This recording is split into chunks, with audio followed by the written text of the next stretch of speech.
Rossiyada oxirgi 20 yilda 830 ming odam o'zini qatl qilgan. Shu 20 yilda orasida yoshlarning o'rtasida o'zini qatl qiladiganlar soni 3 barobar ko'paygan. Sabab sevgisidan bo'lmay qoldi. Ota-ona bilan kelisha olmay qoldi. Kelajakdan xavotirda, yolg'izlik, qarima tashvishlar. Ota-onasi bilan kelisha olmay o'zini qatl qilar ekan. Sevgi ko'rib, ishoninglar, yo'q u sevgi. Bu ko'nikish bor. Chunki otalaringlar, akalaringlar, dadalaringlarchi bular ham kimnidir sevgan. Sevganini abermo deb bopoyida yashab ketyapti. Keyin yaxshi bo'lib qolasizlar. Bu televizorda sizlarga boshqa sevgi deb hofiz ham aytyapti, shoir ham aytyapti, yolg'on, tushunib. Haqiqiy sevgi Allohga bo'ladi. Haqiqiy sevgi Allohga bo'ladi. O'sha sevgi bizni ertaman namozga turgizadi. O'sha sevgi bizni mana ushlab turibdi. O'sha sevgi musibatlarni ko'tarishga quvvat beradi. Bularni aytgan sevgisi-chi? Endi bari hofizlarda 90% yig'ilib yuradi, oldirib qo'ydi, ketib qoldi. Kelmadi, xullas vafo qilmadi. Yo'q narsa, o'lib qolmaydi. O'lib qolmaydi. Narigichi bu ham xuddi shu, bundan nima bo'lsa, bundan ham o'sha bor.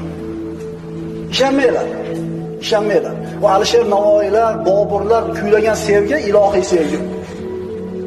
Ular qaranglar-da, ularni yozgan she'rlar, g'azallari 500 yildan keyin o'qisa yangi yilda eshityapmiz. Bizni kecha chiqqanlarimiz she'rlarni qarang. Nosdashimiz desa, men aytdim shuni. O'zi ham esida turmaydi. Yo'q bu narsa. Ishonmaydi. Bu haqida Allohga gaplashamiz inshaalloh yoshlar bilan. Rossiyada 15 yoshdan 19 yoshgacha bo'lgan har 12-o'spirin o'zini qatl qilishga uringan. 10 tadan bitta bola o'zini qatl qilishga harakat qilgan 19 yoshgacha bo'lganlar. VOZ deb qo'yar ekan. Всемирная organizatsiya здоровья ekan, shunaqa ekan, rashikovkasi. Shuni hisobotiga ko'ra o'zini o'zi qatl qilishni qilganlarning 41% noma'lum nima uchun qatl qilgan degan. O'zini o'zi o'ldirganlarning 19% qilgan xatosi uchun jazodan qo'rqib qatl qilgan. Qilib qo'ygan aybidan qo'rqib jazosidan o'zini o'zi o'ldirgan. 18% ruhiy kasal sababli. 18% oilaviy kelishmovchilik sababli. 6% hirs tufayli, sevgi tufayli. 3% moliyaviy sabablar. 1.4% hayotdan to'yganligi. Qiyinchilikdan to'yganligi emas, zerikkan hayotda. Hamma yo'q bor. Mashina yangi, asfalt tekis, uy yangi, magazin xaridida to'ldirib produktda, kiyim shparada to'ldirib zerikkan. O'sha o'zini o'zi qatl qilganlardan bittasini pressmetni zapiskasi yozib qo'ygan.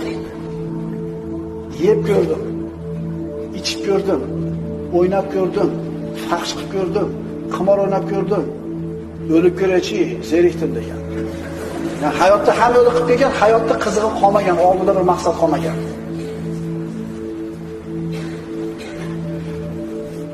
Statistikaga ko'ra, oilali kishilar uylanmagan kishilardan ozroq o'zini qatl qilar ekan. Ko'proq bo'ydoqlar qatl qilar ekan. Qarab qaranglar-da, uylanishga necha yoshda bo'ladi bular? Bizda qanchada bo'ladi? Iloji boricha tezroq uylanamiz biz, chunki kimlar uylanishga qodir bo'lsa-da uylaninglar deb payg'ambarimiz buyurgan. Bular 35 ga kirganda ya jenus desa, men turmush qurdim desa, hali xuddi bir yerni amputatsiya qilib kesib olib tashladi deganda tugadi deydi, bo'lni hayoti deydi, tugadi. Shu o'lchovda eshityapsizlar televizorda. Tushunasizlarmi ukalar? Uylandim desa, biz uylandim desa dinining yarmi komil bo'libdi. Ikkinchi yarmida Allohdan taqvo qil deb aytamiz. Bo'ladi, o'lchovni olmanglar. Halokatga olib oladi bular o'lchovni. Pul. O'zini o'ldirganlarda 44%nigina iqtisodiy qiyinchiligi bo'lgan. Undan katta 56%ni odamlarda qonni to'g'ri bo'lgan. Demak, qonni ochlikdan ham qatl qilmayapti bular. Nima sabab? 19-asrdan boshlab o'zini o'zi o'ldirayotganlarning adadi bir xil suratda tekis ko'payib kelyapti ekan. 2020-yilga kelib mana shu bashoratlarga qaraganda yiliga 1,5 million odam o'zini qatl qiladigan bo'ladi. Shu ketishda kelsa. 2002-yilga kelib 1 million 100 ming odam o'ldirgan bo'lsa, aytdik statistikani boshida. Endi 2020-yilga kelib turib 1,5 millionga chiqar ekan. Tushunarlimi? Nimani belgisi bu? Xalqni, qavmni yemirilayotganiga belgisi. Darsimizning nihoyasi, buning Jumanida mavzusi bo'lib ketdi o'zi. Mavlodan qolmayapsizlarmi? Bu domla bizga nima 10 ta otchotini bergani chiqdimi uylarga demanglar. Hozirgi bugungi mavzumizga aloqasi bor, 10 ni kelganini aytib qo'yapmiz. Jumada aytmaymiz bu narsalarni. Ko'zinglarni katta ochinglar yoshlar.